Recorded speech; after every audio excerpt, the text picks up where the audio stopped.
Hi, I'm Brian Klinzing. I'm the Vice President of Philanthropy at the Gettysburg Foundation and the Friends of Gettysburg. And I'm joined by my good friend Wayne Motts, President Emeritus and historian at the Foundation. And we're here in Frederick, of all places, to talk about George Meade taking command of the Army of the Potomac and his role in the Battle of Gettysburg. But before we get to that story and ask Wayne why we're here in Frederick, I want to thank you, the viewers, for your support and for your time, your passion, your interest in these subjects, these stories of the Civil War. It's because of you that the Foundation can continue to do what we need to do to support the National Park Service. And our mission is to support the National Park Service in preserving and educating Americans from all walks of life about the Gettysburg National Military Park and the Eisenhower National Historic Site.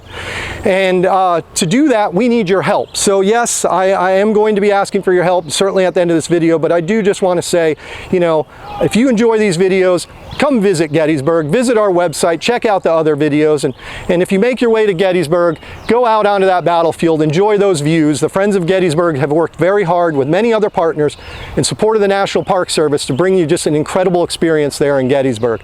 And if you do make it to Gettysburg, make your way into the Museum and Visitor Center, the Gettysburg National Military Parks Museum and Visitor Center, which the Foundation built, owns, and operates in partnership with the National Park Service. Ask a park ranger, go to the Friends desk there, ask one of the volunteers behind the Friends desk in the lobby there what it means to be a friend of Gettysburg, because if you join us as a friend of Gettysburg, you're helping us preserve these iconic features of the battlefield. You're helping us preserve Gettysburg National Military Park and Eisenhower National Historic Site. So I'll get back to that, and that's certainly of great importance to us, but we're here to talk to Wayne, because I can't think of anyone who's more passionate about the Battle of Gettysburg than Wayne Motts. And we're here in Frederick to talk about George Meade. So Wayne, why don't you set the stage for us, and why did I meet you in Frederick rather than Gettysburg 40 miles up the road? Well, Brian, it's a pleasure to join you here. Thank you very much. Thank you for your words, which are very, very important. Watch the video first, then get off and do what Brian told you to do. But I'm honored to be with you here today, and we are in Frederick, Maryland, as you discussed, and we're here because this is where George Gordon Meade, who's the commanding officer at Gettysburg, will assume command of the Army of the Potomac just 3 days before the Battle of Gettysburg, and it's right over my shoulder at a location called Prospect Hall. Prospect Hall was the location where he meets Joseph Hooker, who's the commanding officer of the Army of the Potomac, and he goes to Hooker after he has already been given command, and then they have the change of command there. Oh, very good. And when did this happen? I understand he went to bed one night as a Corps commander, about 10,000 troops. And I can imagine those tents spread out all over these hills right here. But he wakes up in the middle of the night and is given new orders. Can you talk about that? Yes. So the War Department replaces General Hooker because Hooker resigns, and a officer by the name of James Hardie, who was on the staff in Washington, D.C., is told to wear civilian clothes because they're coming into Maryland. Maryland is a border state at the time of the Civil War. And Hardie comes in civilian clothes, and he arrives down here in Frederick at about midnight. And then he gets to where General Meade is at about somewhere around here. A.M. Near where we're at here. He goes first to Meade's headquarters, which is the headquarters of the 5th Union Army Corps. And he goes into the tent of one of Meade's officers, and he's told that Meade, of course, is asleep. And then he will go into the tent, have a discussion with George Gordon Meade. So he woke him up. And he basically wakes him up. And when he wakes him up, General Meade thinks that he is either in arrest or he thinks he's been relieved of command. And James Hardie actually says, "I've come to you with trouble." That's how he actually describes it. "I've come to you with trouble." And then he tells General Meade that Meade has been put in command of the Army of the Potomac and that Hooker has been relieved. And this is something Meade, of course, did not expect, but he reportedly says that he will do his duty to the best of his ability. He's a good soldier. Thorough professional soldier, correct. He will be in command of this army from June 28, 1863, all the way to the end of the war. Very few people realize Meade maintains command of the Army of the Potomac, even when Grant is elevated above him. And we can talk a little bit more about that, Brian. But anyway, that's the circumstances of Meade taking command of Gettysburg. Well, let me bring him back, because you know, let's just spell it out. He goes to bed on the 27th in command of 10,000 men. He wakes up in the morning in command of nearly 100,000 men. Spread out. tremendous. He doesn't even know where the locations of the Army, all the Army parts are. He doesn't have all of that information.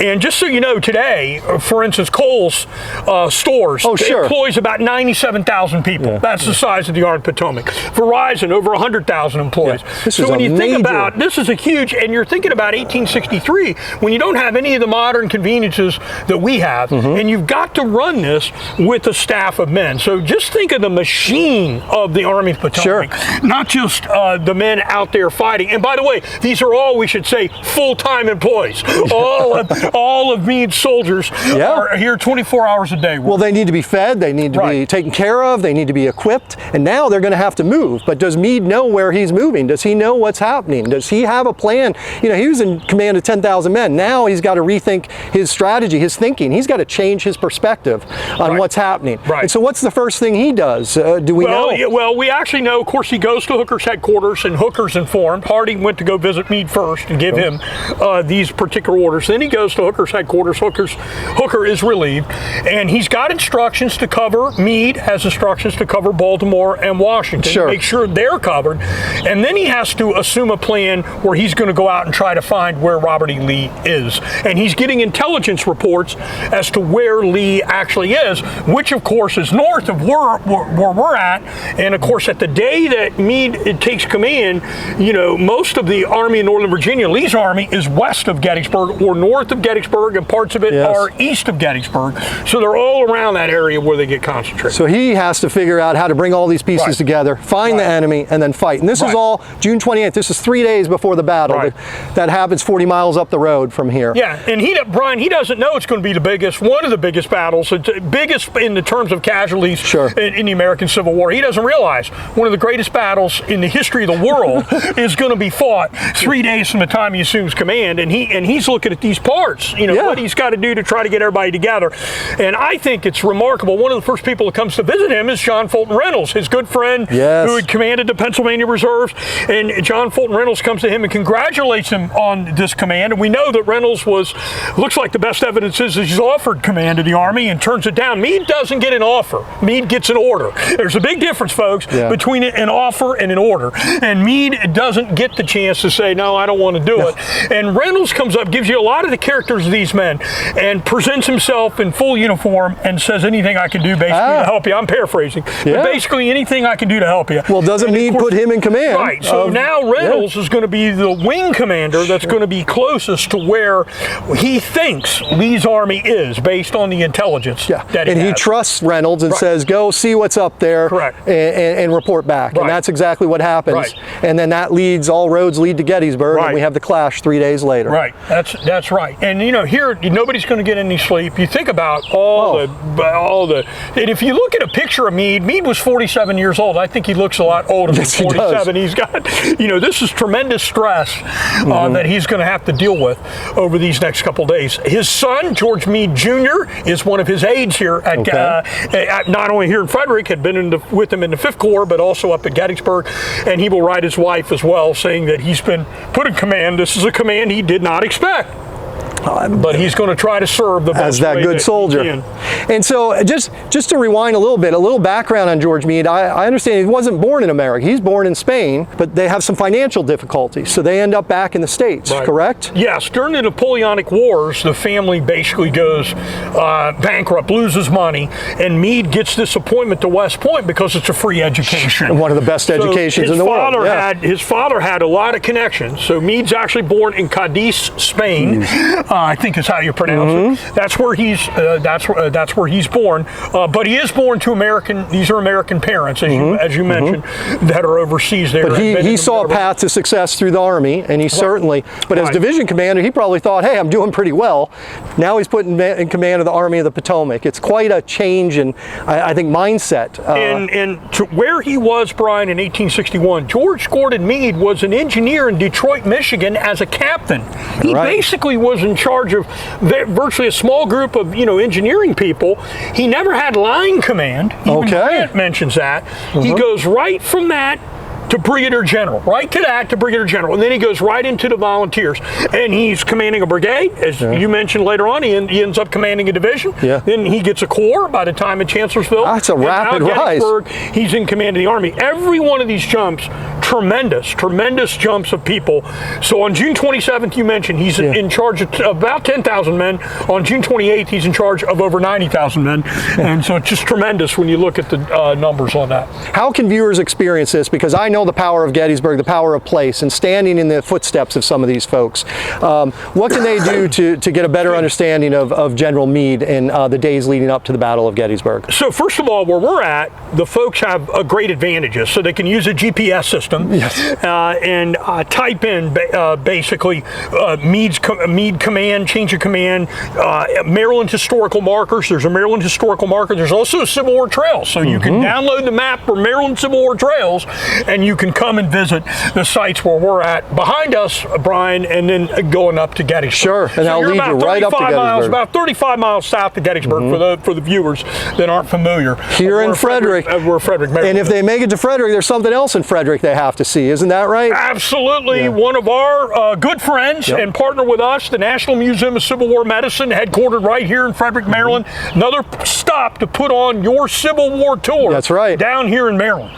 And then, if you're here, make it to Gettysburg. We're asking everyone to visit Gettysburg. Certainly many of you have out there watching this, but visit Gettysburg. And in fact, hopefully by the time you're watching this video, Little Round Top will be reopened. And you can get that view from the top of Little Round Top. I understand Meade went up there by July 3rd to take a view, to see that battlefield, because you're not going to find power lines. You're not going to find hotels or trolleys or restaurants. Those have all been taken down over the years, thanks in no small part, the Friends of Gettysburg and many other groups in partnership with the National Park Service.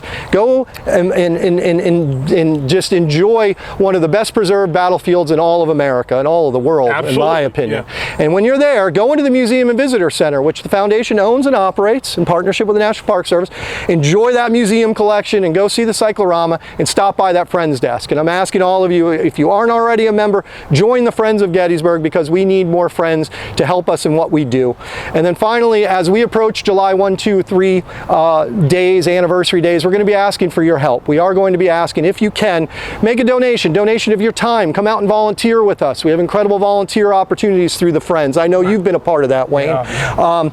And if you can, make a donation, because it helps us do what we do in support of the National Park Service and preserve that battlefield and Eisenhower National Historic Site, so we can share these stories from the faces on the front line. And because of them, we are doing these stories. And because of them, we're dragging Wayne out here to get the inside story on General Meade taking command of the Army of the Potomac about 35 miles south of Gettysburg in the middle of the night.